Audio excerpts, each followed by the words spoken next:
এই সংসারে জয়লাভ করার জন্য, সাফল্য লাভের জন্য শক্তি, ধৈর্য, সাহস, মিত্রদের সঙ্গ, এই সব ছাড়া আর কি আছে যা অত্যন্ত প্রয়োজনীয়?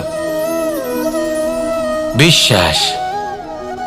সত্যি কথা বলতে এই বিশ্বাস অত্যন্ত অমূল্য, কিন্তু এটা দুদিক খোলা তলোয়ারের মতো।